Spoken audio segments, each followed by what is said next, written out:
There was a tiger, not an ordinary tiger. He was born in a remote region where predators were rare. But challenges were brutal. He was the strongest of the litter, the biggest, the first to open his eyes, the first to roar. Everyone said he was destined to be dominant. There was only one problem. He knew it, and because he knew, he stopped trying. While his siblings pushed their limits, chased shadows, failed and tried again, he lay under the warm rock, watched, judged. Over time, he learned to avoid effort. Why chase a rat if I can wait for the carcass? His mother hunted for him, and even after his siblings were feeding themselves, he waited. There was always someone who brought food, always leftovers. There was always tomorrow. But the days began to change. The cubs grew. They left. The mother, old, vanished. The trees lost their leaves. The ground hardened. And the cold came, slowly, silently, like a warning. When he felt hunger for the first time, he wasn't afraid. He thought, I'm a tiger. This is just a nuisance. On the second day, he tried to hunt. He waited for prey. He jumped, missed, fell sideways, his hind legs weak. A squirrel escaped. A squirrel. He laughed at himself, laughed until he coughed, but deep down, he felt something he had never felt. Emptiness and shame. In the following days, he tried again, tried to mimic the moves he'd seen in his youth, but the muscles wouldn't obey. His body was soft, his claws dull.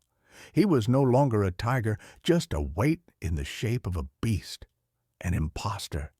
He tried to hunt by scent, but his nose was numb. He had never trained it. He never had to, and now he needed it more than anything. But it was too late. On the fifth day of hunger, he found an old carcass, rotten, infested with worms, and he ate it with disgust, with urgency, like a defeated animal.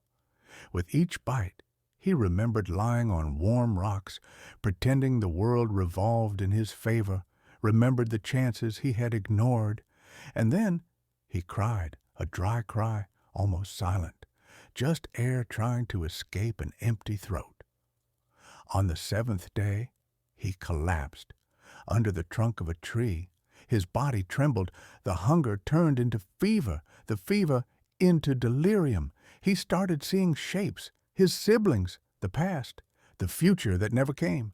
He saw the tiger he could have become, agile, strong, lethal, imposing. He saw the tiger he would, never be. And for the first time, he wished he could go back, just to feel what it was like to try. Not win, just try. Because now, not even that was possible. Laziness hadn't killed the body. It had murdered the soul. No one saw when he died. No roar, no farewell. Just the silence of someone who had everything and wasted it by not moving a single paw. Moral of the story, the tiger had everything, strength, power, and the world at his paws. But his laziness took it all away.